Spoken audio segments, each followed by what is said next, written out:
এ যুবক ভাই, টাকা নাই, গরিব আল্লাহর বান্দা রিকশা চালায় আর মালিকের কাছে বলে, মালিক আমার মনে জীবনে একটা আশা, গরিব বানাইছো কোনো আফসোস নাই, মনে একটা আশা, মরণের আগে একবার সোনার মক্কা মদিনায় যেতে চাই। আল্লাহ ডাক দিয়া কয়, রে গরিব টেনশন নাই, টেনশন নাই, তোর নাই টাকা, মনে আছে আশা, তোর পাশের বড় লোকের আছে টাকা নাই, কিন্তু মনে আশা, ওই বড় লোকের অ্যাকাউন্টের টাকা দিয়ে আমি আল্লাহ তোরে পৌঁছায় দিব। আল্লাহ পারেন কি পারেন না? আল্লাহ যে পারেন এটার বাস্তব প্রমাণ ও চাঁদপুরের মুসলমান। রিকশাওয়ালা রিকশা চালায়, বড় লোক সামনে যায় হাতটা বাড়ায়, এই রিকশাওয়ালা দাঁড়াও। রিকশাওয়ালা দাঁড়াইয়া ডাক দিয়ে বলে, ও টাকাওয়ালা ভাই কি বলবা? বলে অমুক জায়গায় যাইবানি? বলে হ্যাঁ যাব। এবার যাত্রী উঠাইয়া রিকশাওয়ালা গরিব রিকশা চালায়। কিছু দূর যাওয়ার পর হঠাৎ করে মসজিদ থেকে আজানের আওয়াজ শুরু হয়ে যায়। কিসের আওয়াজ? কার নামের আওয়াজ? আপনাদের কি মন খারাপ নাকি? রাগ করছেন নাকি? আল্লাহর দেওয়া জবানটা খুলি আল্লাহকে ডাকতে ভালো লাগে না খারাপ লাগে? ওরে চাঁদপুরের মুসলমান, কেন ভালো লাগবে না? সামনে আসতেছে ইলেকশন, দেখা যায় সকাল থেকে সন্ধ্যা পর্যন্ত স্লোগান দিবা, বিনিময় 500 টাকা বাজেট, অমুক নেতার চরিত্র ফুলের মতো পবিত্র, অথচ খবর নিয়ে দেখা যায় নামাজ পড়ে না এক ওয়াক্ত। ঠিক কিনা? মিথ্যা স্লোগান দেওয়ার বিনিময়ে তোমার বাজেট হলো 500 টাকা। তাও যদি এলাকার কোনো পাতি নেতার হাতে যদি আবার নোটটা পড়ে যায়, দেখবা ওখান থেকে 300 টাকা আবার গায়েব হয়ে যায়। কথা বলো ঠিক কিনা? হাতে পাইলা তুমি 200 টাকা, আল্লাহ ডাক দিয়া বলে, রে গোলাম, ওই জবানটা কিন্তু দান করেছিলাম আমি আল্লাহ। আমি আল্লাহর দেওয়া জবান দেয়া নেতাকে ডাকো, কোনো বাধা নাই, বাবাকে ডাকো বাধা নাই, মাকে ডাকো বাধা নাই। তবে বান্দা, আমি আল্লাহর দেওয়া জবানটা খুলিয়া মাঝে মাঝে যদি আমি আল্লাহকে আল্লাহ বলে যদি ডাকো গো, আমি আল্লাহর কুদরতে অন্তর ঠান্ডা হয়ে যায়। আল্লাহু আকবার। আর আমি আল্লাহর কুদরতে অন্তর যদি ঠান্ডা হইয়া যায়, আমি আল্লাহ তোমার নেতার মতো টাকা দিয়া বিদায় করব না, আমি আল্লাহ তোমার নেতার মতো চা দিয়া মিষ্টি দিয়া বিদায় করব না। আমি আল্লাহকে যদি খুশি করতে পারো রে গোলাম, আমি আল্লাহ কি দিয়া বিদায় করব জানো? আমি আল্লাহ তোমার নামটা জাহান্নাম থেকে কাটিয়া তোমার নামটা জান্নাতের খাতায় উঠাইয়া দিব। আল্লাহ আল্লাহ ক্যা মুবারক নাম হায়, আল্লাহ আল্লাহ আশিকো কা কাম হায়, আল্লাহ আল্লাহ এই যে শিরিন ইস্তুনাম শিরে সৎকর্মী কুনদ জানম তামাম।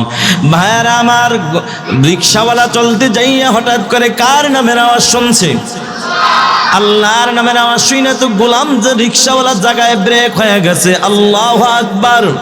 কারণ আল্লাহ বলেন, ইন্নামাল মুমিনুনাল্লাযীনা ইযা যুকিরাল্লাহু ওয়াজিলাত কুলুবুহুম। সত্যিকার মুমিনের 1 নম্বর গুণ হলো, মুমিন যখন আল্লাহর নামের আওয়াজ শুনবে সাথে সাথে দিলের মধ্যে একটা কম্পন সৃষ্টি হয়ে যায়। এই জন্য মুসলমান ও চাঁদপুর ও মুসলিম কবরস্থান রোডের মুসলমান, তাকায়া দেখবেন আপনাদের এই কবরস্থান রোডের মাথায় কত দোকানওয়ালা আজান শুনছে, দোকানের ঝাপটা বন্ধ করে মসজিদে চলে যায়, আছে না নাই? আবার তাকায়া দেখো এই দোকানওয়ালার মধ্যে কত দোকানওয়ালা পাওয়া যায়, আজান চলে, নামাজ চলে, ব্যবসাও চলে, বেচা কিনা চলে, বেচা কিনা বন্ধ নাই, আছে না নাই? নামাজের খবর নাই কেন জানো? বলে মরণের ভয় তার অন্তরে নাই। কবরস্থান রোডে বাড়ি ঠিক, কিন্তু কবরের ভয় এখনো ঢুকাইতে পারে নাই। কথা বলো ঠিক না বেঠিক? মরণের ভয় নাই, কবরের ভয় নাই। কবরের ভয় যদি থাকতো রে মুসলমান, তাহলে আজান শোনার পরে কোনো বান্দা মসজিদে না যায়া দুনিয়ার কাজে লিপ্ত থাকতে পারতো না, ঠিক কিনা? এজন্য মুসলমান নবীর উম্মতের দল কত আল্লাহর বান্দা বহু টাকার মালিক, আজানের পরও যাইতে পারে নাই, নামাজ পড়তে পারে নাই। তাকে যদি প্রশ্ন করা হয়, ও টাকাওয়ালা ভাই কেমন আছো, দেখবেন টাকার অভাব নাই, চেহারাটাও সুন্দর, তবে চেহারার মধ্যে কোনো নূর নাই। এই সুন্দর চেহারার মধ্যে কালো বানাইয়া কয় হুজুর ভালো নাই, ভালো নাই। আরে কপাল পোড়া ভালো থাকবেই কিভাবে? ভালো রাখার মালিক তো আমার আল্লাহ। আবার একই বাজারের ব্যবসায়িক ছোট্ট দোকানওয়ালা চা বিক্রি করে, পান বিক্রি করে, ওই যে রৌদ্রের তাপে চেহারাটা কালো হয়ে গেছে, আজান শুনছে, বান্দা মসজিদে হাজির হয়ে গেছে। যদি ইমাম সাহেব ডাক দিয়া বলো, ভাই কেমন আছো, ছোট্ট পানওয়ালা দোকানওয়ালা কালো চেহারার মধ্যে মুস্কি একটা হাসি দিয়া বলে, হুজুর আলহামদুলিল্লাহ।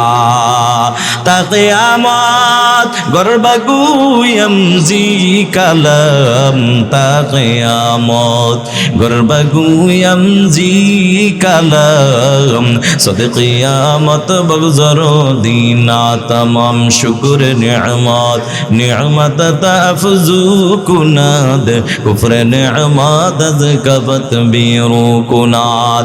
ইমাম সাহেব ডাক দিয়ে বলে, কিরে গরিব, সকালবেলা এই একই বাজারের ব্যবসায়ীকে প্রশ্ন করলাম কেমন আছো, কয় ভালো নাই। আবার তুমি বললা আলহামদুলিল্লাহ, বুঝলাম না। গরিব ডাক দিয়া কয়, ইমাম সাহেব যদিও দেখেন আমি গরিবের টাকা নাই, তারপর আমি গরিবের অন্তরে এমন একটা জিনিস আছে গো, যেই জিনিসটা হলো আমার মালিক আল্লাহর দেওয়া শান্তি। শান্তি দেওয়ার মালিক কে? এজন্য আল্লাহ পাক বলেন, ইন্নামাল মুমিনুনা আল্লাযীনা ইযা যুকিরাল্লাহু ওয়াজিলাত কুলুবুহুম। সত্যিকার মুমিনের এক নম্বর গুণ হলো, মুমিন যখন আল্লাহর নামের আওয়াজ শুনবে সাথে সাথে দিলের মধ্যে কম্পন সৃষ্টি হয়ে যায়। এবার রিকশাওয়ালা আজান শুইনা জায়গায় ব্রেক হয়ে যায়, এবার ওই টাকাওয়ালার দিকে তাকায় তাকায় বলে, ও টাকাওয়ালা ভাই, আমাকে যদি একটু সময় দিতা, অনুমতি দিতা, আমি আমার আসল মালিক আল্লাহর কুদরতি কদমে একটু সেজদা দিয়ে আসতাম। টাকাওয়ালা কপাল পোড়া ডাক দিয়া কয়, রে গরিব, নামাজ পড়ার টাইম কি আর পাইলি না? যা বেটা সামনে আগা। রিকশাওয়ালা ডাক দিয়ে বলো, টাকাওয়ালা ভাই, ধমক দিয়া কোনো লাভ হবে না, কারণ যদিও দেখো টাকা নাই, কিন্তু অন্তরে একটা জিনিস আছে, সেটা হলো আমার মাওলার মুহাব্বত। ওয়াল্লাযীনা আমানু আশাদ্দু হুব্বাল লিল্লাহ। যারা ইমানদার সবচাইতে বেশি ভালোবাসবে কাকে? ইমানদারের অন্তর আল্লাহর ভালোবাসা কি পরিমাণ দেখো। রিকশাওয়ালা কা ভাই, আমি চললাম আমার মালিকের কদমে সেজদা দেওয়ার জন্য। রিকশাওয়ালা ঠিকই নামাজে চলে যায়, টাকাওয়ালাও এখানে রিকশার উপরে বসে রইল, কপাল পোড়া নামাজে যাইতে পারে নাই। এবার রিকশাওয়ালা নামাজে যাইয়া ওই নামাজের পরে কাবার মালিকের কাছে কেঁদে কেঁদে বলে, ও মালিক, মনে একটা আশা, মরণের আগে একবার হলো সোনার মক্কা মদিনায় যেতে চাই। আল্লাহ ডাক দিয়ে বলে, রে গরিব, টেনশন নাই, টেনশন নাই, তোর দোয়া কবুল। এবার রিকশাওয়ালা চাইছে কার কাছে? কাবার মালিকের কাছে। কাবার মালিক তো ফিরে দেয় না, ফিরে দেয় না। রিকশাওয়ালা এবার নামাজ পড়া আল্লাহর কাছে চাইয়া আবার রিকশার উপর আইসা বসলো। এবার বড় লোক পিছন থেকে একটা আওয়াজ দিয়ে বলে, এই রিকশাওয়ালা দাঁড়াও। রিকশাওয়ালা দাঁড়াইয়া ডাক দিয়ে বলো, টাকাওয়ালা ভাই কি বলবেন বলেন। এবার টাকাওয়ালা কয়, ও ভাই, কি আর বলবো, জানবার মন চায়, তোমার মনে কোনো আশা আছে কিনা? গরিব আল্লাহর বান্দা ডাক দিয়ে কয়, ও টাকাওয়ালা ভাই, আমি গরিবের মনে একটা আশা আছে, তবে সেই আশাটা আপনার মতো টাকাওয়ালা হওয়ার আশা নাই, আপনার মতো বাড়িওয়ালা হওয়ার আশা নাই, আপনার মতো গাড়িওয়ালা হওয়ার আশা নাই। আমি গরিবের মনে একটা আশা, মরণের আগে একবার হলো আমি সোনার মক্কা মদিনায় যেতে চাই। এবার টাকাওয়ালা কয়, গরিব টেনশন করবি না, তুই শুকর আদায় কর, আমার মন বলে তোর মনের আশা আল্লাহ পূরণ করে দিবে। নে নে ৫,০০০ টাকা দিলাম, যা পাসপোর্ট কমপ্লিট করে আয়, আমার সাথে দেখা কর। আমার মন বলে গরিব রে শোন, আমি এত টাকার মালিক, আজও পর্যন্ত সোনার মক্কা মদিনায় যাব তো দূরের কথা, যাওয়ার চিন্তা মাথায় ঢুকাইতে পারি নাই। শুধুমাত্র দুনিয়া দুনিয়া দুনিয়া নিয়ে ব্যস্ত। কথা কোন ঠিক কিনা? অথচ কেন জানি আজকে তোর জন্য আমার মায়া লেগে গেছে। আল্লাহু আকবার। ওরে চাঁদপুরের মুসলমান, আমি জানতে চাই মায়া লাগাইলেন যিনি, তিনি কে? এরে মুসলমান নবীর উম্মতের দল, ও যুবক ভাই, ঘটনা বলার উদ্দেশ্য আমার ছিল না। আমি বুঝাইতে চাইলাম টাকা থাকলেই যেমন সোনার মক্কা মদিনায় যাওয়া যায় না, শক্তি থাকলেই আল্লাহর ঘর মসজিদে যাওয়া যায় না, ঠিক কোরআনের মাহফিলের পাশে ঘর থাকা সত্ত্বেও কোরআনের মাহফিলে আসা যায় না। এটা মালিক আল্লাহর পক্ষ থেকে কবুল হওয়ার ব্যাপার। এই জন্য যুবক ভাইয়ারা জানতে চাই, বৃদ্ধ বাবাজিরা বলেন, আমাদেরকে আসার বসার তৌফিক দান করলেন কে? আল্লাহর দরবারে সবাই কালিমাতু শুকর আদায় করি, আলহামদুলিল্লাহ। ভাইরা আমার, লম্বা আলোচনা হবে না, খুব সংক্ষিপ্ত আকারে আলোচনার একটা টার্গেট ছিল যে কবরস্থান পাশে, টার্গেট ছিল আমার কবরের আযাব নিয়ে, কবর নিয়ে আলোচনা করব। কিন্তু আসার পরে আমাকে দুইটা বিষয়ের টার্গেট দিয়েছে। চিন্তা করলাম তাইলে এমন একটা দামি আয়াতে কারিমা আল্লাহ যেন আমার জবান থেকে বের করে দেয়, যেই আয়াতের মধ্যে যারা যারা যেই আবদার করেছে সব আলোচনা অটোমেটিক চলে আসে।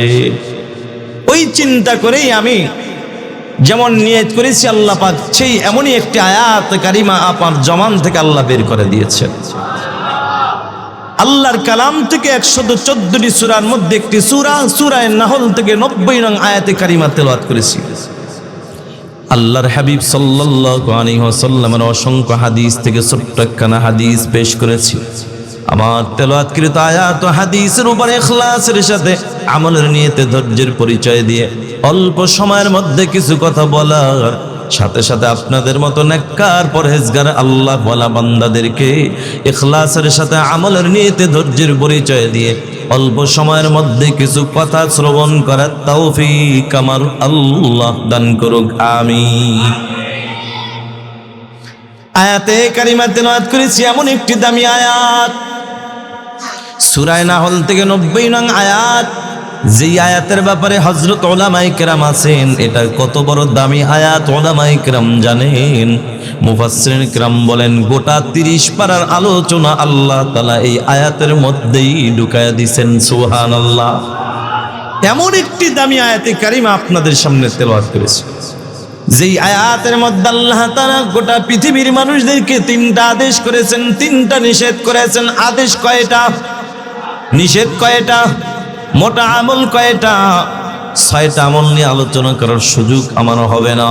তবে 3 আদেশের প্রথম একটা যে আদেশ একটা আদেশ করেছেন, একটা আদেশ নিয়েই যদি আমি আলোচনা করি, যে যেই বিষয় চেয়েছেন সব বিষয় এখানে চলে আসবে এবং একটা আলোচনার মধ্যে আল্লাহ তাআলা আমাদের সবাইকে শান্তির ঠিকানা দিয়া দিবেন, সুবহানাল্লাহ। শান্তি আমরা সবাই চাই, শান্তি চাই না এমন কোন লোক এখানে একজনও নাই, আছে নাকি? পাগলও একটু সুখ চায়, শান্তি চায়, কি বলেন? সবাই শান্তি চায়। উপরে আসেন না, উপরে আসেন, ইয়াসিন হুজুরে। আলহামদুলিল্লাহ ভাইরা আমার, সবচেয়ে আনন্দের বিষয়, ডানে ওস্তাদ বামে ওস্তাদ, পাশে আবার আছে আমার নিজের বাবা। আপনাদের সকলের মোহাব্বতের মানুষ, ভালোবাসার মানুষ কারি বশির হুজুর, আপনারা চিনেন কিনা? ভাইরা আমার, এজন্য আমি আজ আমি লম্বা করব না, তবে অল্প সময় যে আলোচনা করব, অল্প সময়ের মধ্যে যেন আল্লাহ তাআলা প্রায় 2-3 ঘন্টার আলোচনা এখানে আল্লাহ ঢুকায়া দেন, কোন আমিন। আয়াতে কারিমা তেলাওয়াত করেছি, আল্লাহ বলেন বিসমিল্লাহির রহমানির রহিম,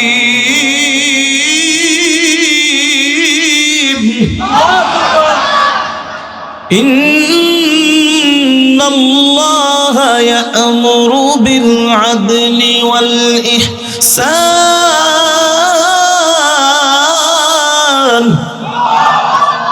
আল্লাহ বলেন তোমরা ইনসাফওয়ালা হয়ে যাও। আজ গোটা পৃথিবীর মানুষ যত অশান্তিতে আছে, এর মধ্যে যতগুলা কারণ আছে, এক নম্বর কারণ হলো মানুষের মধ্যে আজকে ইনসাফের আমল নাই। যার কারণে ভাই ভাইয়ের সাথে দ্বন্দ্ব, মা বাবার সাথে সন্তানের দ্বন্দ্ব, সন্তানের সাথে মা বাবার দ্বন্দ্ব, কথা বলেন ঠিক কিনা? বউর সাথে শাশুড়ির দ্বন্দ্ব, শাশুড়ির সাথে বৌমার দ্বন্দ্ব, কথা বলেন ঠিক কিনা? যতগুলা কারণ আছে এর মধ্যে এক নম্বর কারণ হলো আজকে আমাদের ইনসাফের আমল নাই। আমাকে দুইটা বিষয়ে দুইজনে আবদার করেছে, একটা হলো পর্দার আলোচনা, আর একজনে বলছে পিতামাতার হক। এখন এমন একটি আয়াতে কারিমা তেলাওয়াত করেছি, এই যে আল্লাহ বলে তোমরা ইনসাফওয়ালা হয়ে যাও। ইনসাফ শব্দটা ছোট একটা শব্দ, কিন্তু এটার মধ্যে অনেক অনেক ব্যাখ্যা আছে এটার মধ্যে। ইনসাফ মানে হলো যার যেই পাওনা, যার যেই হক, যার যেই অধিকার বুঝায় দেওয়ার নাম ইনসাফ।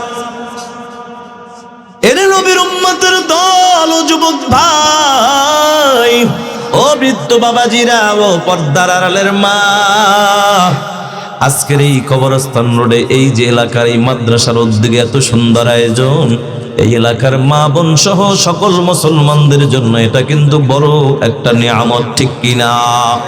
এই পর্দার আড়ালের মা জীবনভর ডাটা চালু করে ফেসবুক চালাইলা, টিকটক চালাইলা, আজকের দিনের জন্য অনুরোধ করে বলে যাই, আজকের দিনের জন্য অন্তত ডাটাটারে অফ কইরা ফেসবুক টিকটক সব মাথার থেকে উঠাইয়া কোরআনের বয়ান শোনার জন্য 1 ঘন্টা সময় দাও, অথবা আমি 1 ঘন্টা, আমার বন্ধু মুফতি মিজানুর রহমান কুতুবপুরী ভাই বয়ান করবে, তার 1 ঘন্টা, দুইজনের 2 ঘন্টা বয়ান শোনার জন্য বসে যাও।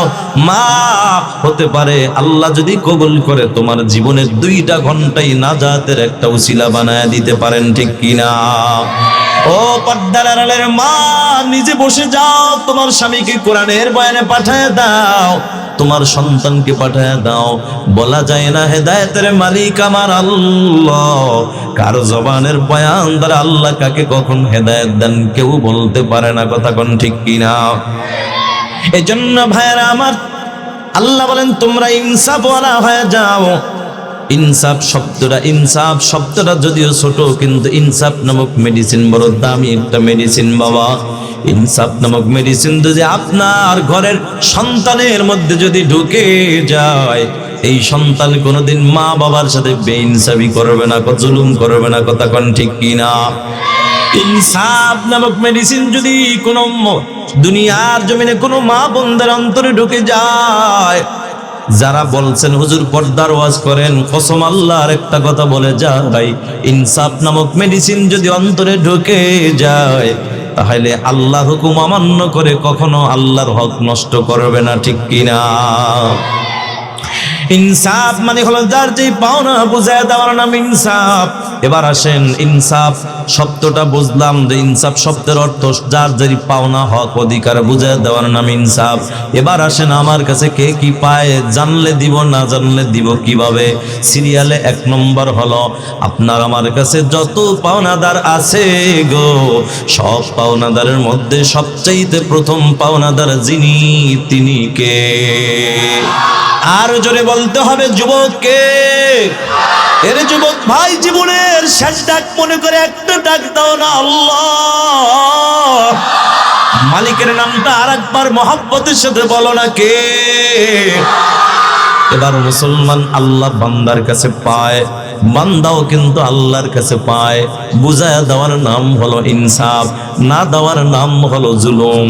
এবার মুসলমান আল্লাহ বান্দার কাছে পায়, নবী উম্মতের কাছে পায়, মা বাবা সন্তানের কাছে পায়, সন্তান মা বাবার কাছে পায়, স্বামী স্ত্রীর কাছে পায়, স্ত্রী স্বামীর কাছে পায়। এবার বলেন, ইনসাফের মধ্যে সব আলোচনা আছে না নাই? কবরের আলোচনাও চলে আসলো, এমন আয়াতে কারিমা তেলাওয়াত করলাম, স্বামী স্ত্রীর আলোচনাও চলে আসলো, পর্দার আলোচনা চলে আসলো, মা বাবার হকের আলোচনা চলে আসলো, সন্তানের হকের আলোচনা চলে আসলো। সিরিয়ালে যদি আপনারা ধৈর্য ধরেন, একটার পর একটা বলবো ইনশাআল্লাহ। আপনাদের কি ওয়াজ শোনার মতো রুচি আছে, মনোযোগ আছে? ঘুম আসতেছে? সবাই কি সজাগ আছেন? দুই একজনের কথাই বলেন, সজাগ আছেন? এই সবাই সজাগ? তাইলে দেখি তো ঘুমাইছেন কে কে, হাত জাগান।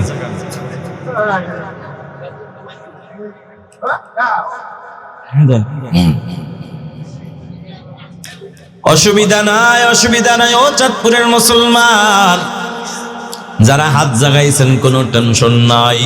আপনার বাড়ি চাঁদপুর জেলায়, আমার বাড়ি বরিশাল জেলায়।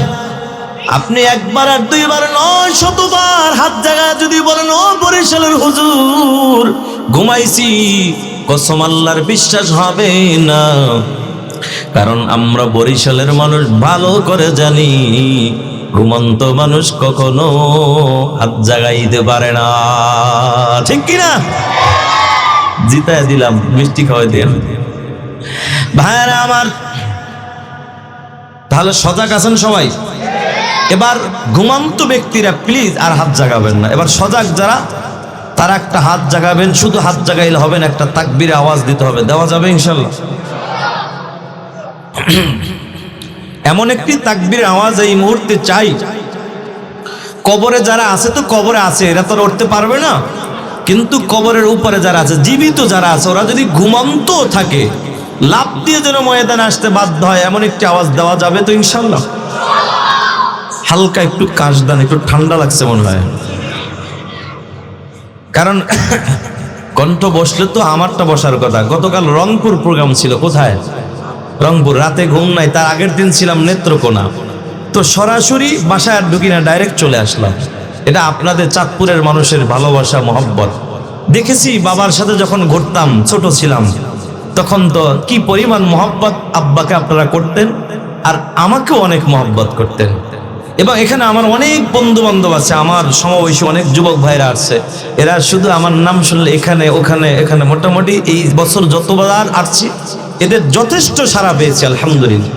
ওই ভালোবাসার টানে সরাসরি চলে আসছে, ঘুমের চিন্তাও করি না। তাহলে সজাগ আছেন না? তাহলে এবার দেখি সজাগ আছেন কে কে? নারায়ে তাকবীর! আল্লাহ কবুল।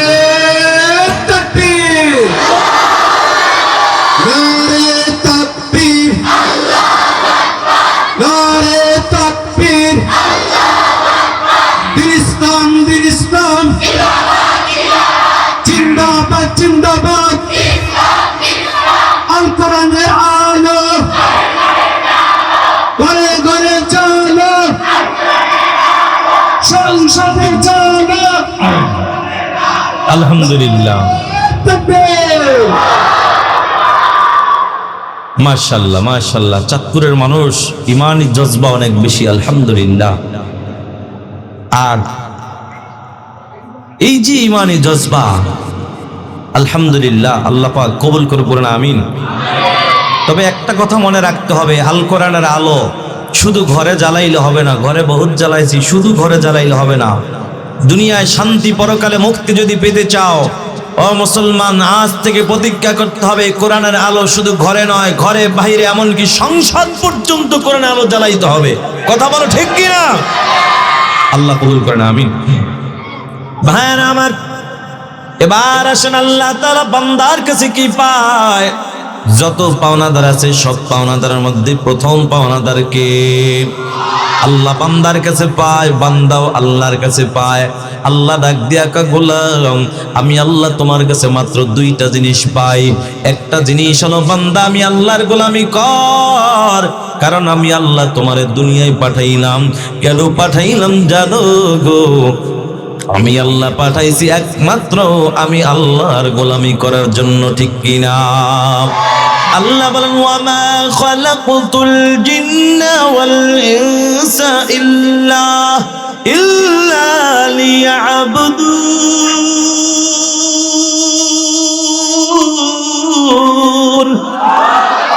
আল্লাহ বলেন, জিন এবং ইনসান সৃষ্টি করেছি একমাত্র আমি আল্লাহর গোলামি করার জন্য।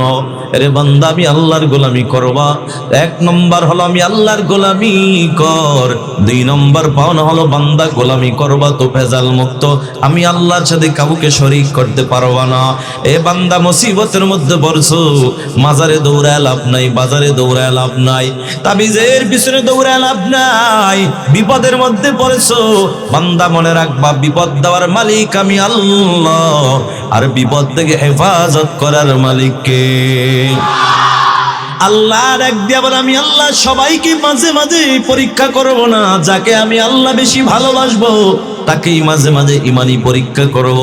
এটা আমার কথা নয়, আল্লাহর কোরআনের কথা। সূরা বাকারার 155 নং আয়াত আল্লাহ বলেন ওয়ালানাবলুওয়ান্নাকুম বিশাইইম মিনাল খাউফ ওয়াল জু'i ওয়া নাকসিম মিনাল আমওয়াল ওয়াল আনফুসি ওয়াস সামারাত ওয়া বাশশিরিস সাবিরিন।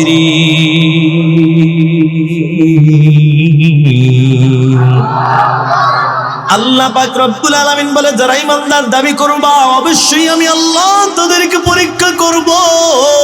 আমি আল্লাহ তাগিদ দিয়া বলছেন অবশ্যই পরীক্ষা করবেন। আল্লাহ আমি আল্লাহ কি দিয়া পরীক্ষা করব জানো? আমি আল্লাহ ভয় দিয়া, ক্ষুধা দিয়া, ফসল দিয়া, জীবন দিয়া পরীক্ষা করব। তবে ঈমানদার মুসিবতের মধ্যে পড়ছো, কোনো টেনশন নাই। ঈমানদার মুসিবত দিয়েছি আমি আল্লাহ, মুসিবত থেকে হেফাজত করার মালিক আমি আল্লাহ। আমি আল্লাহর কাছে কিভাবে সাহায্য চাইবা জানো? আমি আল্লাহর কাছে কেমনে সাহায্য চাইবা আমি আল্লাহ সেটাও কোরআনুল কারীমের মাধ্যমে জানায়া দিলাম। আল্লাহ সূরা বাকারার 153 আয়াতের মধ্যে জানায়, আল্লাহ বলেন ইয়া আইয়ুহাল্লাযীনা আমানুস্তাঈনু বিস-সাবরি ওয়াস-সালাহ ইন্নাল্লাহা মা'আস-সাবিরিন।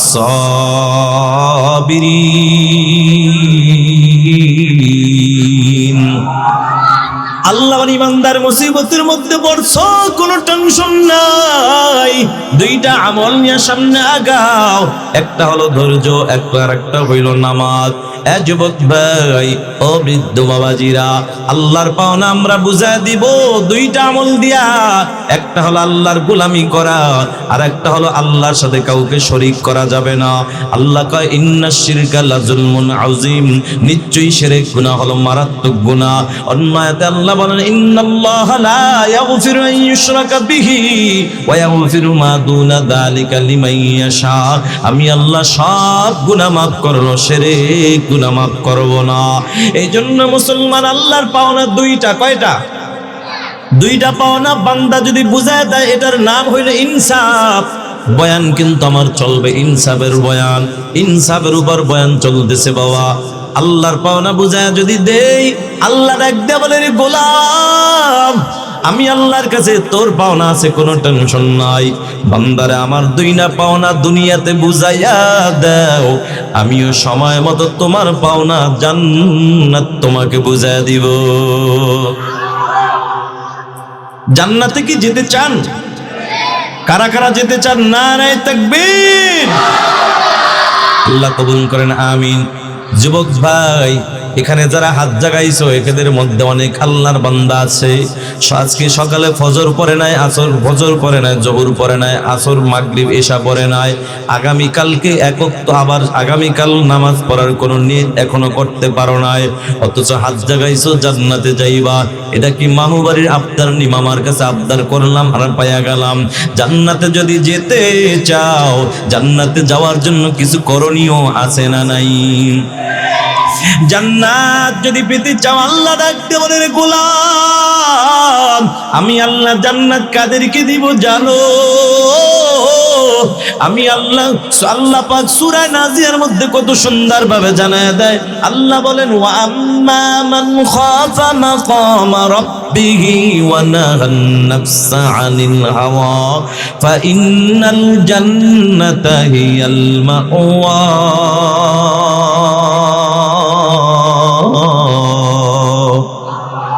আল্লাহ বলে ওয়া আম্মা মান খাফা মাকাম রাব্বি, আমি রবের সামনে দাঁড়ানোর ভয় নিয়া ওয়া নাহান নাফসা আনিল হাওয়া, নিজের নফসটাকে যে পবিত্র রাখবা মানে গুনাহ মুক্ত রাখবা।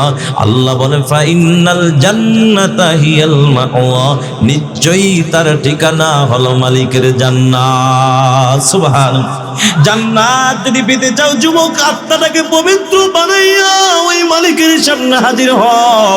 এখন আত্মাটাকে পবিত্র বানানোর জন্য কি করণীয় যুবক? এ আল্লাহর বান্দা, আত্মাটাকে পবিত্র বানানোর জন্য দুইটা মেডিসিন লাগবে বাবা। এক নম্বর মেডিসিনের নাম হলো তাকওয়া, আর একটা মেডিসিনের নাম হইল আল্লাহর ভালোবাসা। তাকওয়া নামক মেডিসিন যদি তোমার অন্তরে ঢুকে যায়, তোমাকে পিটাও কেউ গুনাহের কাজে নামাইতে পারবে না। আর একটা মেডিসিনের নাম হলো আল্লাহর ভালোবাসা। আল্লাহর ভালোবাসা নামক মেডিসিন যদি অন্তরে ঢুকে যায়, আল্লাহ তোমাকে পিটাও নেক আমল থেকে কেউ দূরে সরাইতে পারবে না। ঠিক কি না? এই জন্য যুবক ভাইয়েরা, বৃদ্ধ বাবাজিরা, গোলামি হবে কার? কিন্তু শিরক মুক্ত। কথা কোন ঠিক কিনা? এই দুইটা জিনিস আল্লাহ বান্দার কাছে পায়। বেশি জিনিস আল্লাহ আবদার করে নাই, আবদার করছেন দুইটা। বান্দারে এক নম্বর আমি আল্লাহর গোলামি কর, দুই নম্বর হলো গোলামি করবি তো বেজাল মুক্ত, আমি আল্লাহর সাথে কাউকে শরীক করতে পারবি না। দুইটা পাওনা বুঝায় দাও, আমি আল্লাহ তোমার পাওনা বুঝায় দিব। এবার আসেন নবী উম্মতের কাছে পাওনা আছে না নাই? নবী উম্মতের কাছে কি পায়? আল্লাহর নবী বলে ক্বালা রাসূলুল্লাহ সাল্লাল্লাহু আলাইহি ওয়াসাল্লাম কুল্লু উম্মতি ইয়াদখুলুনাল জান্নাহ, আমার সমস্ত উম্মত জান্নাতি। সুবহানাল্লাহ। ইল্লা মান আবা, কিন্তু তারা না। সাহাবায়ে কেরাম প্রশ্ন করলো, পয়গম্বর কে জান্নাতি, কে জান্নাতি না? মায়ার নবী ডাক দিয়া বলো, সাহাবায়ে কেরাম, যারা আমি নবীকে মানবে তারা জান্নাতি, যারা মানে না জান্নাতি না। ও নবী আমার, আপনাকে কে মানে আর কে মানে না বুঝলাম না। নবী আমার ডাক দিয়া বলো, সাহাবায়ে কেরাম, যারা আমি নবীর সুন্নাত মানে, আমি নবীর আদর্শ মানে, তারাই আমি নবীকে মানে। আর আমি নবীকে যারা মানে তারাই জান্নাতের মেহমান। আমসিরাতে মুস্তাফা দর তমামি আলেহু কোন ইকতেবা, ইকতেবায়ে সুন্নত খৈরুল বাশার গির লাজিম তাবয়াবি আইবজার। নবীর মুহাব্বত অন্তরে ঢুকাইলে দেখবা সুন্নতের মুহাব্বত ঢুকে যাবে। যেমন তুমি বন্ধুকে ভালোবাসো, তোমার বন্ধু এখানে আওয়াজ কিসের? কি সমস্যা কি? ভাইরা আমার,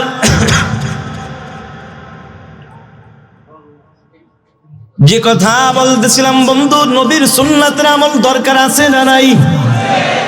নবীর পাওনা বুঝায় দিব সুন্নাতের আমল দিয়া। মুসলমান সুন্নাতের আমল আজকে আমাদের মধ্যে কেন নাই? নবীর পাওনা কেন বুঝায় দেই না? আজকে বাংলাদেশে কিছু আশেক আছে, আশেক নামদারি আশেক। এই বাংলার জমিনে নবীর আশেকের অভাব নাই, ইশকের বড় অভাব। সুন্নির অভাব নাই, সুন্নাতের আমলের বড় অভাব। কথা কোন ঠিক কি না? এ ভাই, তুমি কি কও আমি সুন্নি? কেমন সুন্নি? গরম সুন্নি। কথা কোন ঠিক কি না? অথচ মাথায় টুপি নাই, মুখে সুন্নতি দাড়িটাও নাই। আমি মনে করি তুমি আসলে আশেক নয়, আশেক নামে একটা বাটপার। তুমি নবীর আশেক নয়, আশেকে শয়তান। কারণ দাড়ি কামাইলে নবী খুশি, দাড়ি কামাইলে নবী বেজার, শয়তান খুশি। এ যুবক ভাই, সুন্নাতের মুহাব্বত কেন নাই? বলে নবীর মুহাব্বতই তো নাই। নবীর মুহাব্বত যদি থাকতো মুসলমান, তোমার বিবি যদি ডাক দিয়া বলতো, ও স্বামী আমার, তুমি ক্লিন শেভ করলে বড় ভালো দেখা যায়, তুমি যুবক নবীর সত্যিকার আশেক যদি হইতা, নবীর মুহাব্বত যদি অন্তরে খাঁটি ভাবে থাকতো, বলতা বিবি রে, আরে তুই তো দাড়ি কামাইলে খুশি হ, আর আমার নবী বড় বেজার হয়। মায়ার নবী মদিনায় শুয়ে কাদের, কয় রে উম্মত, তুই দাড়ি কামাইলে আমি নবীর বড় কষ্ট লাগে রে উম্মত।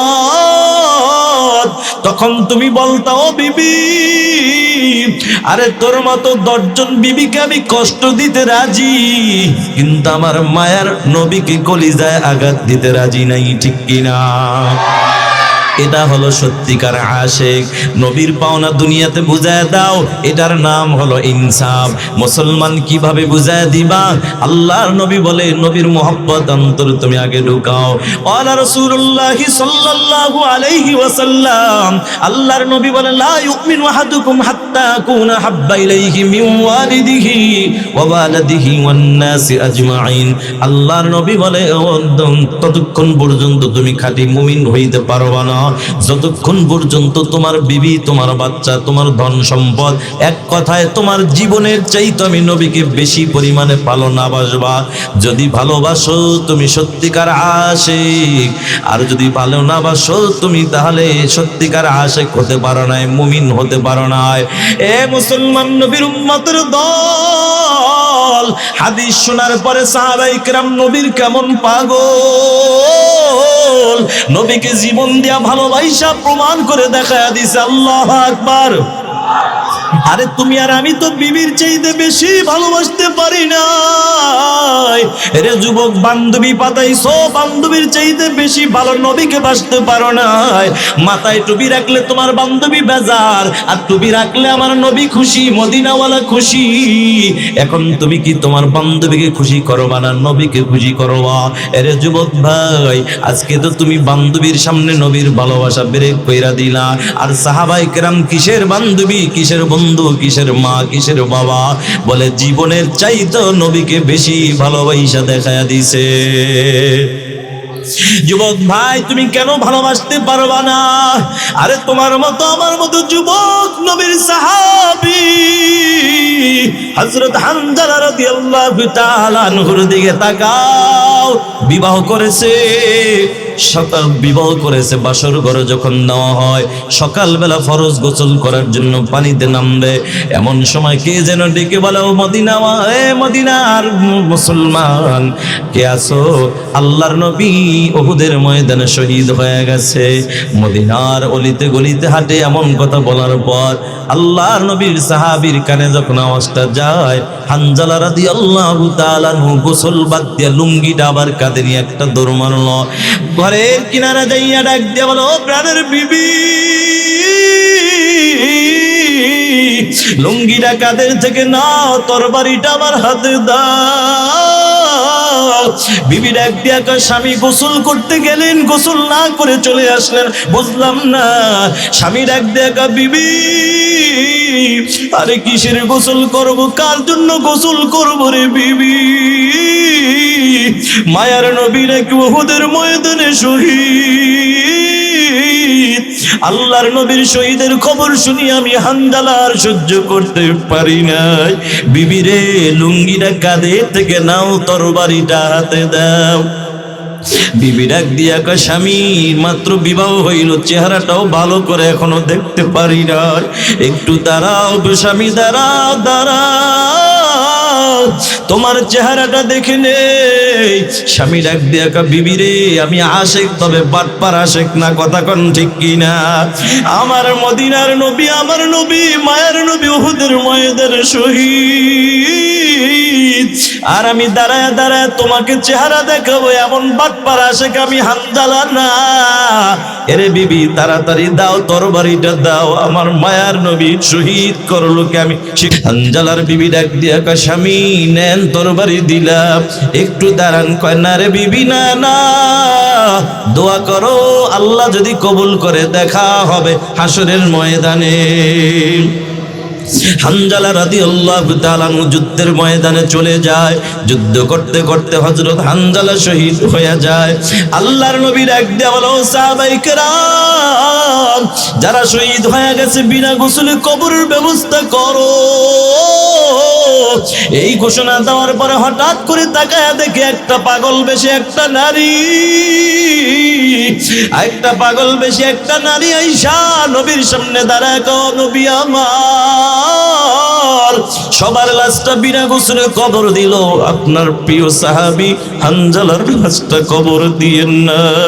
বলে কেন, কে তুমি আগে পরিচয় দাও। মহিলা ডাক দিয়া বলো, নবী আমার পরিচয় হলো আপনার প্রিয় সাহাবী হযরত হানজালার একমাত্র বিবি। কেন আসছো বলো। বলে আপনার সাহাবীর সাথে আমার বিবাহ হয়েছে, ফরজ গোসল করার জন্য পানির দিকে রওনা হয়ে গেছে। এমন সময় কে যেন ডেকে বলে, আপনি নবী নাকি শহীদ? আপনার শহীদের খবর শুনে আপনার আশিক সাহাবী হানজালার সহ্য করতে পারে না।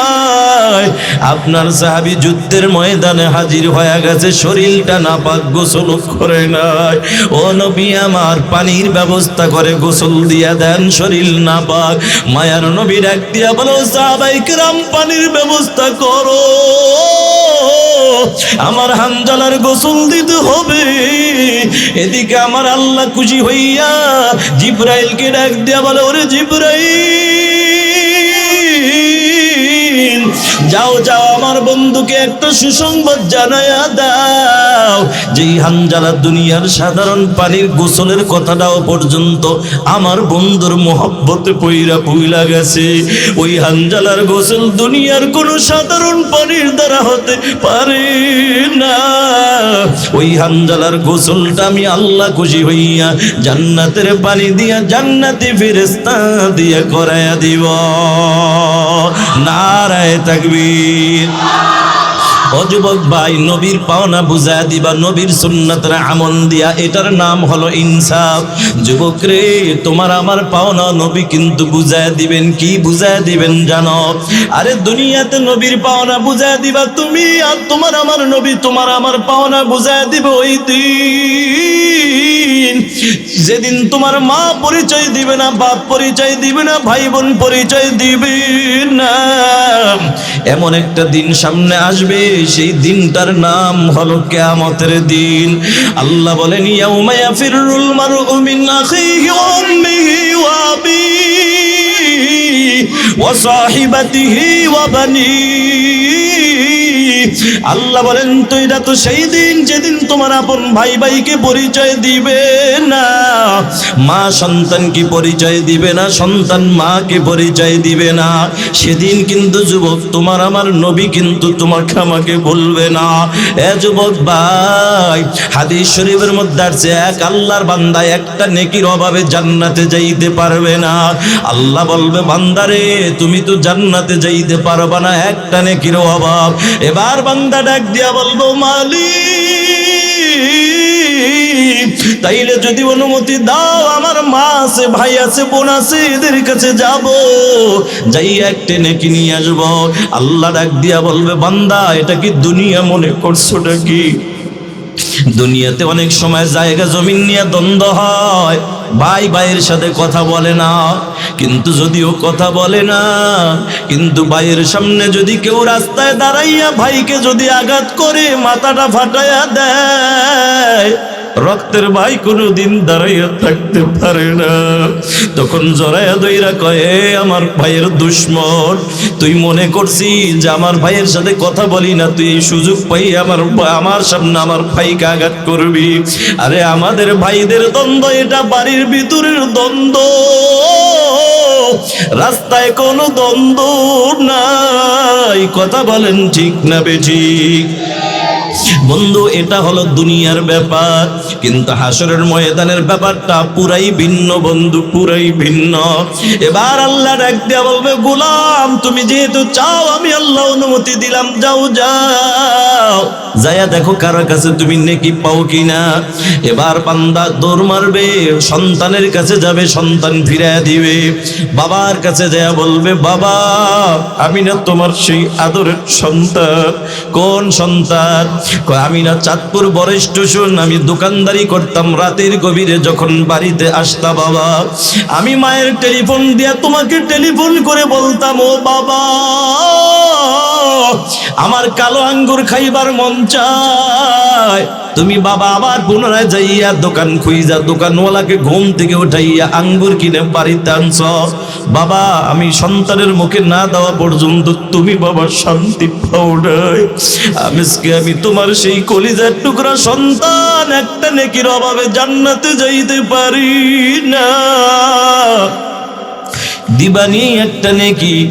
বাবা বলবে কিসের সন্তান দাবি করো, কিসের নেকি? দুনিয়াতে আমি বিবাহই করি নাই।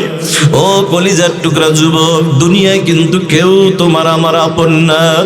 এরে পর্দার আড়ালের মা, দুনিয়ায় কেউ আপন না। এ যুবক ভাইয়ারা, বৃদ্ধ বাবাজিরা যাদেরকে আপন বাবা, এরা কিন্তু কেউ আপন না। তোমার আমার আসল আপন যিনি, তিনি কি? আরো জোরে বলেন কি? এ দুনিয়ায় সবই পর, কবর যে তোর আসল ঘর, ঠিক কিনা?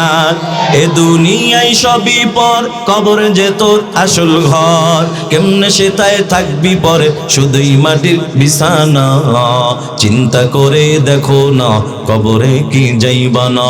চিন্তা করে দেখো না, একটু রিবা। যেই কবরে আল্লাহ সারা বন্ধু কেহ থাকবে না।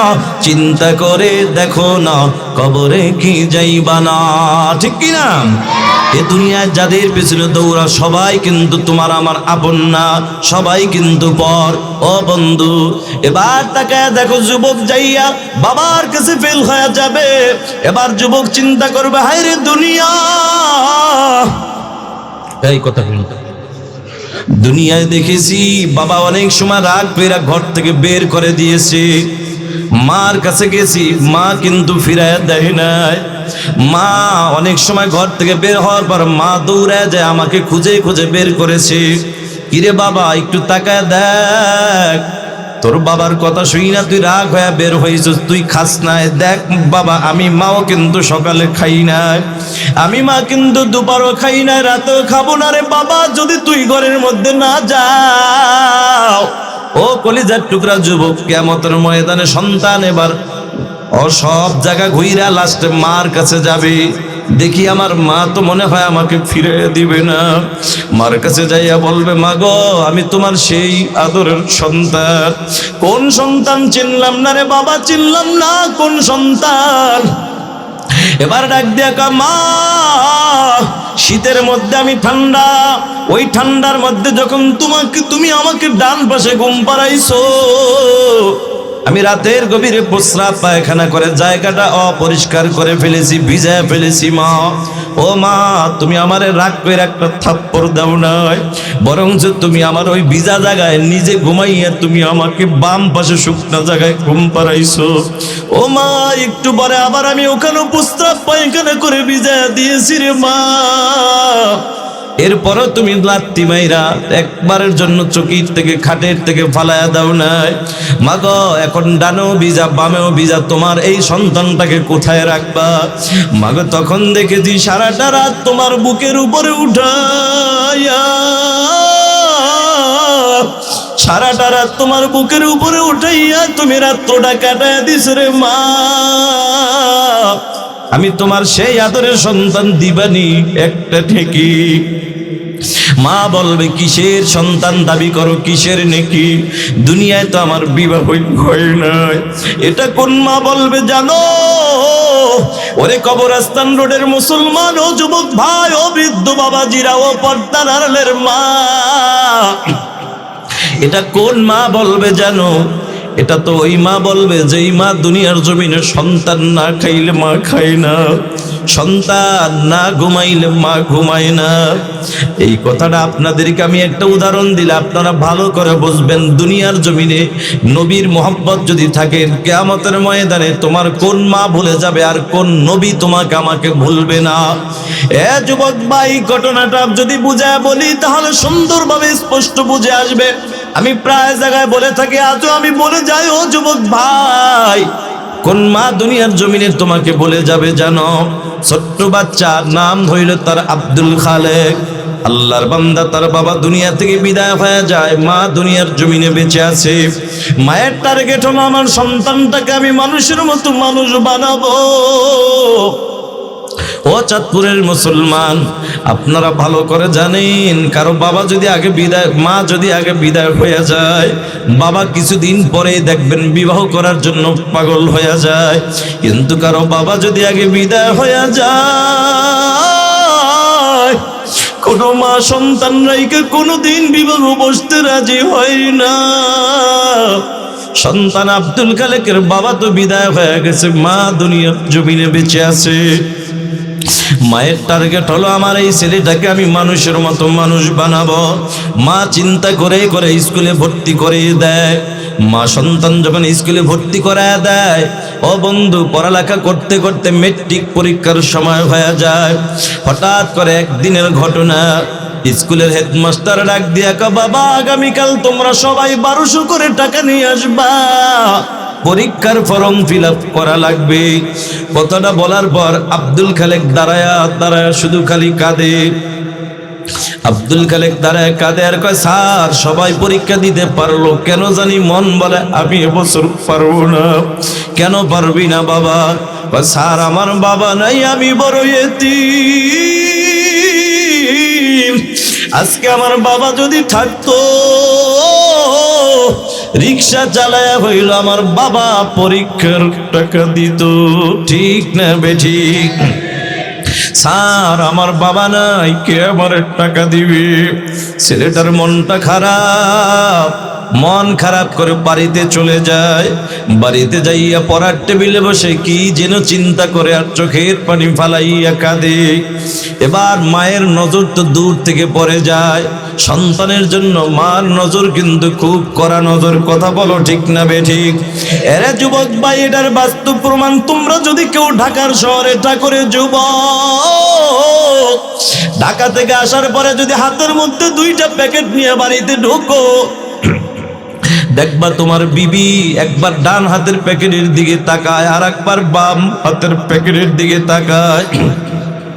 বিবি মনে মনে চিন্তা করে, 2টা মাস পরে আমার স্বামী আসছে, না জানি আমার জন্য কি কিনা নিয়ে আসছে, এই চিন্তা। কিন্তু যুবক ঘরের মধ্যে তাকায় দেখবে তোর জনম দুঃখিনী একটা মাছ রে ভাই। তোর ওই মা কিন্তু একবারও তোর ডান হাতের প্যাকেটের দিকে একবারও তাকায় না। তোর মা কিন্তু একবারও তোর বাম হাতের প্যাকেটের দিকে তাকায় না। বরঞ্চ দেখবি যুবক, তোর মা সরাসরি তোর সুন্দর চেহারার দিকে তাকায় থাকে। কথা ঠিক নেবে ঠিক? যদি প্রশ্ন করো, মা গো সবাই প্যাকেটের দিকে তাকাইলো, তুমি কেন আমার এই কালো চেহারাটার দিকে তাকায় রইলা? মা বলবে, রে কলিজার টুকরা সন্তান, সবাই তোর প্যাকেটের পাগল, আর আমি মা হইলাম তোর পাগল। কথা ঠিক না বেঠিক? বন্ধু, আব্দুল খালেক ঘরে যাইয়া পড়ার টেবিলে বসে কাঁদে।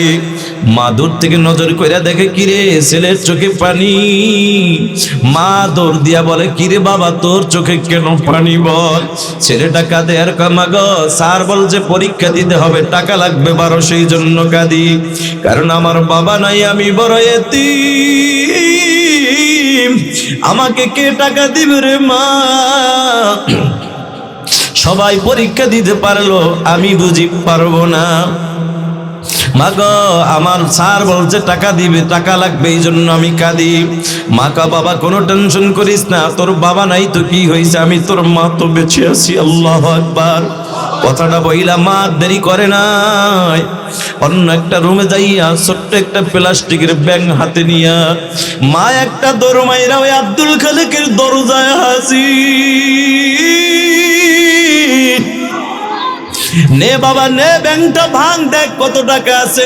ছেলেটা ব্যাংকটা ভাঙিয়ে দেখে টাকা লাগবে 1200, টাকা হয়ে গেছে 1300,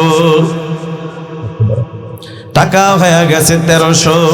কিরে বাবা, আব্দুল খালেকের এখন চোখ দিয়া পানি পড়ে। আপনারা চাঁদপুরের মানুষ ভালো করে জানেন, মানুষ কিন্তু 2 কারণে চোখের পানি ফালায়। কখনো বেশি দুঃখের খবর শুনলে, কখনো বেশি সুখের খবর শুনলে। আব্দুল খালেকের চোখ দিয়া টপ টপ করে পানি পড়ে আর বলে, মা আমি পরীক্ষা দিব না, কেন পরীক্ষা দিবি না? কয়, মা পরীক্ষা পরে দিব, আগে বলো তুমি টাকাগুলা কোথায় পাইলা? মা কয়, বাবা রে তোর জানার দরকার নাই, তুই পরীক্ষা দে। ছেলেটা ডাক দিয়া কয়, মা গো আগে বলো টাকা কই পাইলা, কারণ আমার জানার দরকার আছে। কারণ আমার বাবার মৃত্যুর পরে কোনোদিন তোমার ভালো একটা জামা পরতে দেখি নাই, কোনদিন তোমার ভালো একটু খাবারও খাইতে দেখি নাই। মা কা বাবা শুনবি তাহলে শুনে নে। যেদিন তোরে আমি মা স্কুলে ভর্তি করলাম, সেদিন আমি মায়ের কানে হঠাৎ করে একটা আওয়াজ, কে যেন ডেকে বলে, আব্দুল খালেকের মা, তোমার ছেলের এমন একটা দিন আসবে পরীক্ষার জন্য অনেকগুলো টাকা লাগবে। এরে বাবা, সেদিন আমি মা চিন্তা করলাম কে তোর টাকা দিবে। আমি মা চিন্তা ভাবনা করে আমি মা সিদ্ধান্ত নিলাম যত কষ্ট হোক তোর টাকা আমি জোগাড় করবো। বাবারে, আমি মা সিদ্ধান্ত নিয়ে বাজারের টাকা থেকে 2টা মুরগি কিনে নিয়ে আসলাম। মুরগি 2টা আমি পালতে পালতে যখন বড় হয়, 2টা মুরগিতে প্রতিদিন একটা কইরা 2টা ডিম দেয়। একটা ডিম আমি মা তোর জন্য বাজেট করেছি, আর একটা ডিম আমি মা নিজের জন্য বাজেট করেছি। বাবারে শোন, আমি মা তোর ডিমটা প্রতিদিন সিদ্ধ করে তোর জন্য নাস্তার ব্যবস্থা করে দিতাম, আর আমি মায়ের বাজেটের ডিমটা আমি মা কোনোদিন সিদ্ধ করতাম না। বরং আমি মা জানি আমি মা না খাইলে তুই খাবি না, এই জন্য আমি মায়ের বাজেটের ওই কাঁচা ডিমটা তোর সামনে নিয়ে নাড়াচাড়া করতাম আর গল্প করতাম। আমি মায়ের গল্পের ভাগে তোর ডিমটা 2 টিকি খাইতি, আর আমি মায়ের বাজেটের ডিমটা আমি মা আস্তে করে লুকায় রাইখা বিকাল বেলা বিক্রি করে করে বাবা তোর জন্য পরীক্ষার টাকা জোগাড় করছি। ছেলেটা কাঁদে আর কয়, মা গো এত কষ্ট করছো, ও মা পারবানি একটু দোয়া কইরা দিতে, তোমার মনের আশা যেন পূরণ করতে পারি। ছেলেটা মার দোয়া নিয়ে চলে যায়। পড়ালেখা করতে করতে মাস্টার্স পর্যন্ত কমপ্লিট করে ফেললো। একদিনের ঘটনা, স্কুলের হেডমাস্টার রাস্তা দিয়ে হেঁটে যায়, আব্দুল খালেকও রাস্তা দিয়ে হেঁটে যায়। স্যার ডাক দিয়া কয়, বাবা দাঁড়াও। ছেলেটা দাঁড়াইয়া ডাক দিয়া বলে, স্যার কি বলবেন বলেন। এবার স্যার ডাক দিয়া কয়, বাবা আমার মনে 2টা আশা রে বাবা।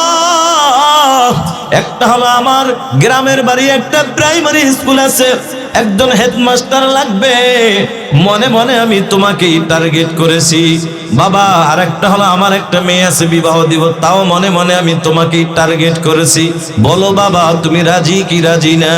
ছেলেটা দাঁড়ায় কাঁদে আর কয়, স্যার আমার বাবা নাই, আমি বড় এতিম, আমার মা বেঁচে আছে, মায়ের অনুমতি ছাড়া আপনার প্রশ্নের একটাও জবাব দিতে পারবো না। সুবহানাল্লাহ। ও চাঁদপুরের মুসলমান, এখানে একটা জিনিস বোঝার বিষয়, দেখো যুবক মার কাছে পরামর্শের জন্য দৌড় মারছে, মাকে কত মূল্যায়ন করছে।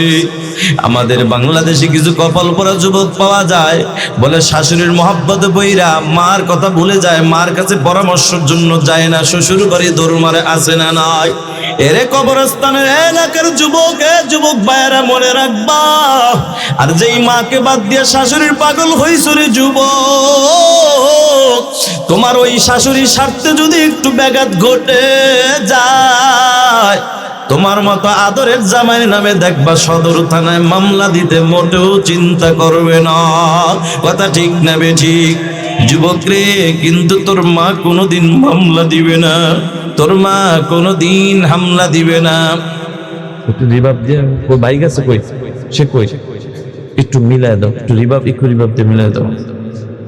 তোর মা কোনোদিন তোর নামে মামলা দিবে না যুবক রে, বরঞ্চ তোর মা কোনোদিন যদি তোর নামে যদি কেউ কোনোদিন মামলা দেয়, তোর বৃদ্ধা মা যদি বেঁচে থাকে, দেখবি পুলিশ যদি ধরার জন্য আসে, তোর বৃদ্ধা মা একটা দৌড় মাইরা পুলিশের সামনে হাজির হইয়া ডাক দিয়া বলবে, স্যার প্রয়োজন হলে আমি মায়ের হাতে হ্যান্ডকাপটা লাগাইয়া দেন। তবু আমি মায়ের চোখের সামনে আমার সোনার মানিকের হাতে হ্যান্ডকাপ লাগাইবেন না। কথা ঠিক না বে ঠিক? এই হলো মা। আর মামলা দেয় ওই হলো শাশুড়ি, এতটুকু ব্যবধান। যুবক রে, এবার আব্দুল খালেক দৌড় মাইরা মার কাছে যায় বলে, মা গো স্যার দুইটা অফার দিছে, কোনটা মানবো কোনটা মানবো না। মা ডাক দিয়া কয়, বাবা রে তোর স্যার চাকরির অফার দিছে, যা বাবা চাকরি কর, খবরদার তোর স্যারের মেয়েটাকে তুই বিবাহ করিস না। এবার আমার আলোচনার মূল একটা পয়েন্ট আমি চলে আসছি, বলেন আলহামদুলিল্লাহ। ও যুবক ভাই, ও পর্দার আড়ালের মা, ও বৃদ্ধ বাবাজিরা, এবার আব্দুল খালেক ডাক দিয়া কয়, মা গো কেন আমি স্যারের মেয়েটাকে বিবাহ করব না?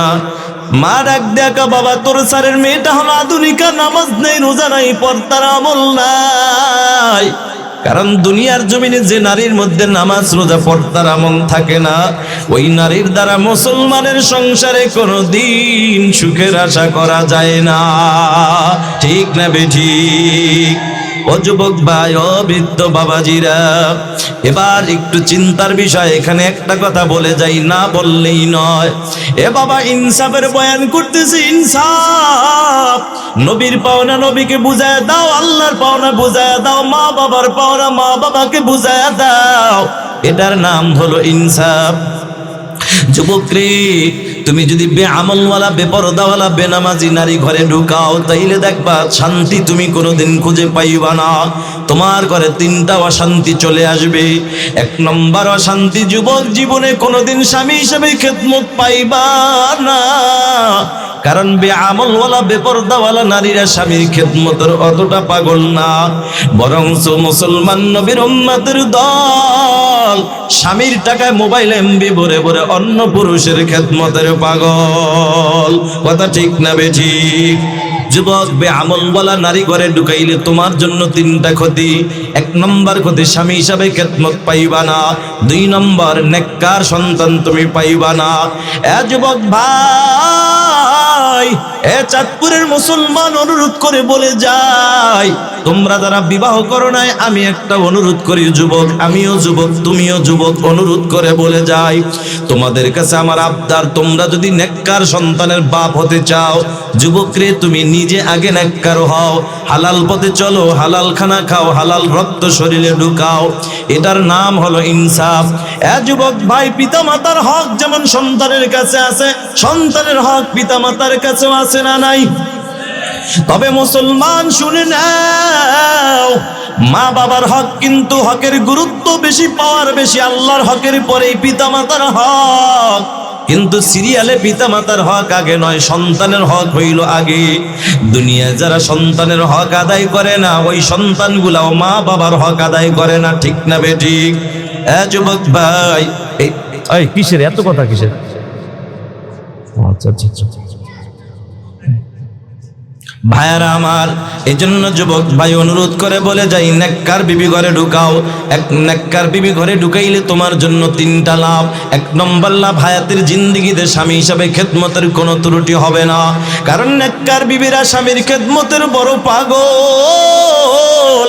ওই যে একখানা হাদিস তোমাদের মাঝে পেশ করেছিলাম, নবী বলে, ক্বালা রাসূলুল্লাহ সাল্লাল্লাহু আলাইহি ওয়াসাল্লাম, আল মারআতু ইযা সাল্লাত খামসাহা ওয়া সামাত শাহরাহা وحسنت فرجها وأطاعت بعلها دخلت من أي أبواب الجنة شاءت أو كما قال النبي عليه الصلاة والسلام।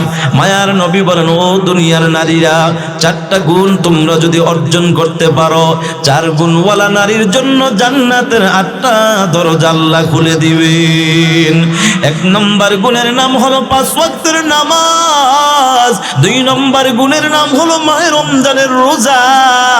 3 নম্বর গুণের নাম হলো পর্দার আমল। 4 নম্বর গুণের নাম হইল স্বামীর খেদমত। যুবক ভাই, নেককার বিবি ঘরে ঢুকাইলে তোমার জন্য 3টা লাভ। 1 নম্বর লাভ, হায়াতের জিন্দেগিতে স্বামী হিসাবে খেদমতের ত্রুটি হবে না। 2 নম্বর, নেককার বিবির গর্ভে সন্তান পাইবা তুমি, নেককার সন্তান। 3 নম্বর, জনম দুঃখিনী মা বাবার খেদমতের কোনো ত্রুটি হবে না। তবে এর বিপরীত বেআমলওয়ালা বেপরদাওয়ালা বিবি যদি ঘরে ঢুকাও রে যুবক, ওদিকে যেমন 3টা লাভ, এদিকে কিন্তু আবার 3টা ক্ষতি। 1 নম্বর ক্ষতি, স্বামী হিসেবে খেদমত পাইবা না। 2 নম্বর, নেককার সন্তান পাইবা না। 3 নম্বর, জনম দুঃখিনী মা বাবার খেদমত পাইবা না। এটার বাস্তব প্রমাণ ওই যে আব্দুল খালেকের মা বলছে, বাবা তোর স্যারের মেয়েটাকে তুই বিবাহ করিস না, মনে আসেনি আপনাদের? বলে কেন? কত স্যারের মেয়েটা হলো আধুনিকা, নামাজ নাই, রোজা নাই, পর্দার আমল নাই। এবার ছেলেটা মার কথা মানে নাই, নিজেই পণ্ডিতি কইরা বিবাহ কইরা হাজির। আইসা ডাক দিয়া করে, বিবি, ওই যে বৃদ্ধা মহিলা দুঃখিনী হলেন আমার জনম দুঃখিনী মা। বিবিরে কথা দাও, আমার মাকে কষ্ট দিবা না, মায়ের খেদমতের ত্রুটি করবা না। কথাটা বলার পরে এবার বিবি যদি নেককার হইতো বলতো, স্বামী আলহামদুলিল্লাহ। এবার বেআমলওয়ালা বেপরদাওয়ালা নারী হওয়ার কারণে আলহামদুলিল্লাহ বলতে পারে না, বরঞ্চ ডাক দিয়া বলো, স্বামী আমার তোমার মায়ের গোলামি করার জন্য এ বাড়িতে আমি আসি নাই। কথাটা শুই না? এই এই এই আজীব বাবা, খুব ডিস্টার্ব হয়েছে, খুবই, মানে খেল সুইটা যাচ্ছে বড়। থাক থাক থাক, আর না না, বাস এবার ভয় পাইছে, ভয় পাইছে, ভয় পাইছো না তোমরা? ভয় পাইছো না? হ্যাঁ, হাসে, যাক, ভয় পাইছে আর না। ভাইয়ারা আমার, এবার আব্দুল খালেকের মার কথা মানে নাই, পণ্ডিত কইরা ওই বেপরদাওয়ালা নারী ঘরে ঢুকাইছে। মার কথা মানে নাই, কয় বিবিরে আমার মায়ের খেদমতের ত্রুটি করবা না। বেআমলওয়ালা বেপরদাওয়ালা নারী ঘরে ঢুকানোর কারণে ডাক দিয়া বলো, স্বামী আমার তোমার মায়ের গোলামি করার জন্য এ বাড়িতে আসি নাই। কথাটা শুই না, মার চোখে এখন পানি, মার চোখে পানি। ডাক দিয়া বলে, মা তোমার চোখের পানি আমি সহ্য করতে পারি না। মার হাতটা খপ কইরা ধইরা ডাক দিয়া কয়, মা গো, বুঝি নাই তোমার মনে কষ্ট দিছি রে মা। তোমার ছেলের বউ ছোট মানুষ, ওরে বুঝে নাই, ওরে বুঝায়া মানুষ বানাবো। মা কয়, বাবা তুই এটা পারবি না। ঠিকই মায়ের কথা রাইট হয়ে গেল, মানুষ তো বানাইতে পারে না, বরঞ্চ অমানুষ মার্কা বোর কাছে থাইকা এখন নিজেও অমানুষ হয়ে গেছে। হয় কি হয় না? কেমন অমানুষ হয়েছে? 2 মিনিটের মধ্যে আমি শেষ করে দিচ্ছি, কষ্ট হচ্ছে নাকি আপনাদের? আমার বন্ধু মিজানুর রহমান কুতুবপুরি ভাই চলে আসবে, আমি বয়ান ছেড়ে দিব, বেশি সময় আর আপনাদের সময় নষ্ট করব না। এবার আল্লাহর গোলাম আব্দুল খালেক দাঁড়ায় কাঁদে, মা আমি কথা দিলাম তোমার এই পুত্রবধূকে মানুষ বানাবো। বন্ধু মানুষ তো বানাইতে পারে নাই, নিজেই কেমন জানি অমানুষ হয়ে গেছে। একদিনের ঘটনা, স্কুলের ডিউটি কইরা বিকাল বেলা বাড়িতে হাজির। আইসা তাকায়া দেখে বিবির মনটা খারাপ। ইরে বিবি, তোমার মন খারাপ কেন বলো? বিবিও সুযোগ পায়া কয়, তোমার মা আমার সাথে ঝগড়া করছে। এরকম মিথ্যা কথা বানায়া বানায়া বলার মতো সোনার বাংলাদেশে সোনার বউ আছে না নাই? থাকলে থাকতে পারে, মগো বরিশালে আছে, চাঁদপুর তো নাই। আরে চাঁদপুর থাকতে পারে, বড় জেলা, কিন্তু সদর থানায় তো নাই। এদিকেও আছে নাকি? এরে মুসলমান ও পর্দার আড়ালের মা, আরে মা তুমি তো আজকে বউ, কিন্তু তুমিও কিছুদিন পর শাশুড়ি হইবা যদি আল্লাহ বানায়, ঠিক কিনা? শ্বশুর শাশুড়িকে সম্মান করো, তোমার পুত্রবধূ তোমাকে সম্মান করবে। কথা বলেন ঠিক না বেঠিক? এবার আব্দুল খালেকের বিবি ডাক দিয়ে গো, স্বামী আমার তোমার মা ঝগড়া করছে এই জন্য মন খারাপ। স্বামী ডাক দেখা, বিবিরে মায়ের বিচার কি করলে তুমি খুশি? এবার স্বামী বিবি ডাক দেখা, তোমার মা যদি বাড়িতে থাকে আমি থাকবো না, আমি থাকলে তোমার মা থাকতে পারবে না। কথাটা বলার পরে ডাক দিয়া কয়, বিবি টেনশন নাই, আমার মায়ের বিচার আমি নিজ হাতে করব। কথাটা বইলা না ফরমান ছিলে আর দেরি করে নয়, হাতের মধ্যে মোটা একটা লাঠি নিয়ে মার কাছে হাজির। মার কাছে যাইয়া টাস টাস করে বাড়ি মারছে। মার শরীরে বাড়ি মারার পরে ডাক দিয়া কয়, বাবারে আমার কি অপরাধ? কয়, তুই আমার বউর সাথে ঝগড়া করেছিস। বাবা বিশ্বাস কর, তোর বউর সাথে কোনো ঝগড়া আমি করি নাই। আমার বউ মিথ্যা কথা বলতে পারে না। কিছু কপাল পরা যুবক আছে, বউর কথা যতটা বিশ্বাস করে মা বাবার কথা ততটা বিশ্বাস করে না, আছে না নাই? ও মুসলমান, এবার দেখা যায় আব্দুল খালেক মারতে মারতে বেহুশ বানায় ফেলাইছে। মার হুশ ফেরার পর ওজুটা বানাইয়া মা কখনো মামলা দিতে চায় না। এরে যুবক দেখ, মা কিন্তু 2 রাকাত নামাজ পড়ে আকাশের দিকে দুখানা হাত তুলে দিছে। আকাশের দিকে 2টি হাত তুলে ডাক দিয়া বলে, আকাশের মালিক আমার আল্লাহ,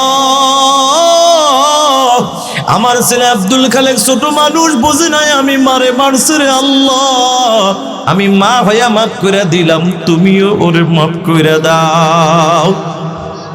দেখ যুবক, মা কি জিনিস। মা কয়, আল্লাহ আর একটা দোয়া করে আমার ছেলের সন্তানের বাপ বানায়া দাও। যেদিন সন্তানের বাপ হবে সেদিন বুঝবে মা বাবা কি জিনিস। এবার মার দোয়া কবুল হয়ে গেল, ছেলেও বাপ হয়ে গেল। একদিনের ঘটনা, যে কোনো এক কাজের ব্যস্ততা, রাত 2:30 বেজে গেল। বাড়িতে ঢুকতে দরজাটা নক করতে দেরি, বিবি দরজাটা খুলতে দেরি নাই। ডাক দিয়া কয়, কিরে বিবি, রাত 2:30 বেজে গেল, এখনো কি তোদের চোখে ঘুম নাই? বিবি কাঁদে আর কয়, স্বামী কেমনে ঘুমাবো, তুমি তো বাপ আমি মা, এটা তোমাকে বুঝানো যাবে না। তবে স্বামী এতটুকু বুঝাই, দুনিয়ার জমিনে কোনো সন্তান না খাইলে কোনো মা খানা খাইতে পারে না। দুনিয়ার জমিনে কোনো সন্তান না ঘুমাইলে কোনো মায়ের চোখে ঘুম আসে না। কথাটা বলার পর আব্দুল খালেকের ব্রেনটা যায় একটা বাড়ি মারছে। বলো হেদায়েতের মালিক কে? মার দোয়া তো কবুল হয়ে গেছে। এবার ছেলেটা ডাক দেখে, রে বিবি, তোর কথাই যদি সত্য হয়, আরে দুনিয়ার জমিনে সন্তান না খাইলে, মা যদি না খায় থাকে, সন্তান না ঘুমাইলে, মা যদি না ঘুমায় থাকে, রে বিবি, তাইলে আমি আব্দুল খালেকের তুই একটা মা আছে না জানি আমি আব্দুল খালেকের মা কতটা রাত আমার জন্য এইভাবেই তো না খায়া কাটাইছে রে বিবি, না জানি কতটা রাত আমার জন্য এভাবেই তো না ঘুমাইয়া কাটাইছে। বিবি রে, বুঝা বলাইছি তোর ষড়যন্ত্র, আমার ঘরে ঢুকছে, তুই দ্বারা আমি আসতেছি। কথাটা বইলা আব্দুল খালেক আর দেরি করে নাই, গভীর রাত একটা দৌড় মাইরা ওই মার দরজায় হাজির। যাইয়া ডাক দিয়া বলে, মা গো দরজাটা খোলো। মা গভীর রাত তাহাজ্জুদ পড়ে ওই মুহূর্তে ছেলের জন্য হেদায়েতের দোয়া করতেছিল, কিন্তু ছেলের কণ্ঠের আওয়াজ পাইয়া মা নামাজ ছাইরা দিছে, দোয়াও ছাইরা দিছে। মা এখন দাঁড়াইয়া দাঁড়ায় ভয়ে ভয়ে কাঁপতেছে। মা মনে করছে আমার ছেলেটা আজও বুঝি লাঠি নিয়ে বোর কথা শুনে আমাকে মারার জন্য হাজির। মা এবার কাঁদে আর কয়, বাবা রে, তোর পাও দুইটা দে, তোর পাও ধরে বলি, আমি মাকে আর মারিস না, আমি মা তোর বউর সাথে কোনো ঝগড়া করি নাই, বাবা তুই আবার আর মারিস না, কারণ আগের মায়ের ব্যথা এখনো শরীর থেকে যাই না, তুই আমার যদি মারিস আমি বুড়া মানুষ আর সহ্য করতে পারবো না। বন্ধু, ছেলে দাঁড়ায়, মাগো দরজাটা খুলবা কিনা বলো, না হয় আমি লাথি মাইরা ভিতরে ঢুকবো। মা চিন্তা করলো, আমি যদি দরজা না খুলি আমার ছেলে তো রাগ বেশি, দরজা খুললে আরো ভিতরে ঢুকলে বেশি মারবে, দরকার নাই আমি মা দরজাটা খুলে দিই, ওর যা মন চাই আমারে মারু, আমি মা মাথা পেতে নিব। মা আল্লাহর উপর ভরসা কইরা মা দরজাটা খুলতে দেরি, ছেলেটা মারবে তো দূরের কথা, খপ কইরা মার পাও দুইটা জড়ায় ধরতে দেরি নাই। মার পাও দুইটা ধরে ধরে কাঁদে, মা গো পারবানি তুমি আমার মাফ কইরা দিতে। ও মা, বুঝি নাই বোর কথায় তোমার শরীরে আঘাত করেছি। দেখ যুবক, মা কি জিনিস, নবী বলছাল জান্নাতু তাহতা আকদামিল উম্মাহাত, তোমার মায়ের পায়ের নিচে তোমার জন্য জান্নাত, সুবহানাল্লাহ। যুবক, মা কি জিনিস দেখ, তোর মা কেমন নরম ওয়ালা, নরম দিলওয়ালা মা। মা ডান হাতটা আব্দুল খালেকের মাথায় দিয়ে কয়, বাবা মাথাটা উঠা। কোন মা কোনদিন অপেক্ষায় থাকে না আমার ছেলে অন্যায় করছে কখন পাও ধরবে, না রে বাবা, না না, বরঞ্চ প্রতিটা মা অপেক্ষায় থাকে আমার সন্তান দরজার সামনে দাঁড়ায় কখনো আমি মাকে মা কই একটা ডাক দিবি। কথা ঠিক না ঠিক? ও বাবা, ঘটনা বলার কোনো উদ্দেশ্য ছিল না, বুঝাইতে চাইলাম কিয়ামতের ময়দানে নবীর পাওনা যদি দুনিয়ায় থাইকা নবীর সুন্নাতের আমল দিয়ে বুঝায় দাও, নবীও তোমার আমারে সুপারিশ করে জান্নাতে ঢুকায় দিবে। সুবহানাল্লাহ। কিয়ামতের ময়দানে নবী তোমাকে আমাকে ভুলবে না। কোন দিন ভুলবে না? যেদিন তোমার মা ভুলে যাবে। কোন মা ভুলে যাবে? যেই মা দুনিয়ার জমিনে সন্তান না খাইলে মা খায় না, না ঘুমাইলে মা ঘুমায় না। এই মাও কিয়ামতের ময়দানে বলবে কিসের নেকি, কিসের সন্তান, দুনিয়ায় তো আমার বিবাহ হয় না। এটা মা বলবে, অথচ নবী বলবো মা আয়, তোর মা বলতে পারে, বাপ বলতে পারে, কিন্তু আমি নবী তোরে বলবো না, আয় আমি নবী তোরে জান্নাতে ঢুকায় দেব সুপারিশ। এজন্য নবীর সুন্নাতের আমল দিয়া নবীর পাওনা বুঝায় দিব তো ইনশাআল্লাহ।